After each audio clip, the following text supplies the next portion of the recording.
So tell me, what's it been like being out fighting this fire? Wet, hot, cold and dirty. What have been the challenges? Trying to get some nice clean water out there. It's been a lot of very heavy brackish water which has been clogging up our pumps, and just how far it is off any access road. Compared to other fires that you've helped fight in the past, how is this one comparing? A little bit easier because it's hasn't been so deep-seated. When I say deep-seated, like going underneath the roots of trees and things. So it sort of splashed across the top, so it's been a little bit easier for us, but it's been the challenges with getting the water there. So we've basically been working with the helicopters and just damping down hot spots behind them.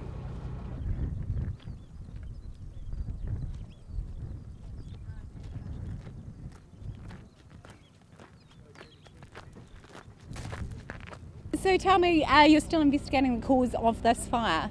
Yes, we have undertaken some investigation as to what has started this fire. Can you explain what that investigation work is going to involve?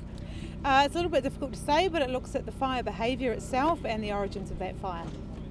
And any idea when we might see results as to that investigation?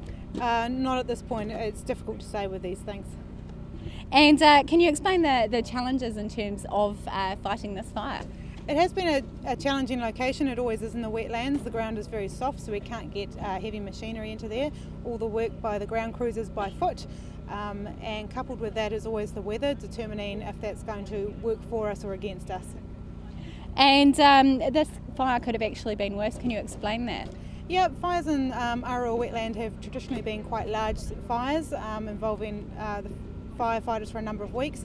We're very lucky this has happened at this time of year. The water table is high, which means the peat soils are not exposed, and that means the fire can't burn down into them. So this is just a surface fire, making it a lot easier to control. And it appears that this fire is now out. Yeah, we're just checking the perimeters and mopping up any hot spots, and we'll be back tomorrow to do the same to make sure it is out, but it's looking very good at this stage. How long could that monitoring work continue for? Probably for the next couple of days, providing there's no hot spots out there. We just want to make sure the fire is completely out. Now, this has been a massive effort in terms of firefighting. Can you tell me who's all been involved and what sort of things they've been doing? Yeah, we've had 25 to 30 firefighters on the ground, plus 3 helicopters in the air with monsoon buckets over since last night, Monday night. So yeah, it's been a good, strong effort by the team.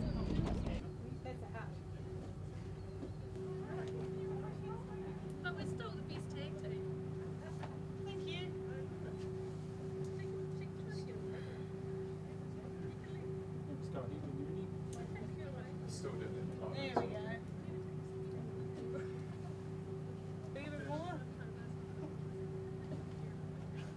So how much of a setback is this for the wetland?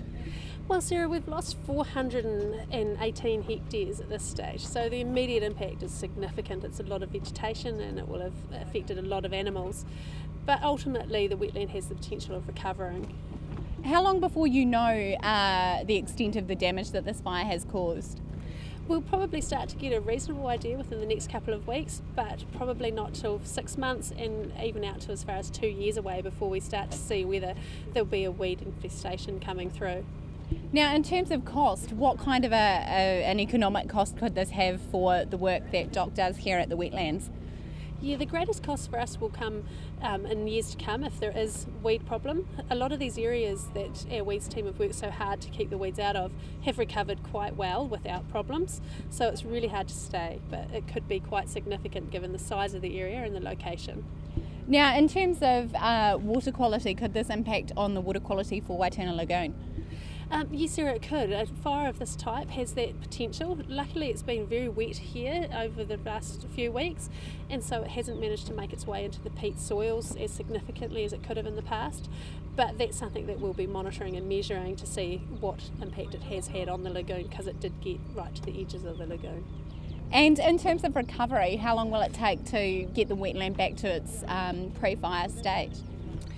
That will be years, many years. We'll probably see some good vegetation growth in 6 months if the seasons go well and we don't have any more incidences, but it will be probably at least 10 years before we start to get some structure coming back into the system. How disappointing is it to have this fire?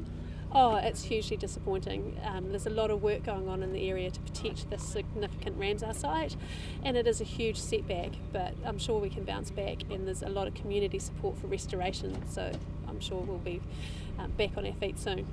Now, in terms of the section of land which has gone up, that's been a particularly significant part of the wetland. It has. It's particularly significant because of the location. So the lagoon itself doesn't have a large amount of vegetation around it, but on this one side was where our largest piece of vegetation, and the largest somewhat untouched piece of vegetation. So it was significant for those reasons and the habitat that it provided. The big one? Yeah, that one's over there. Yeah.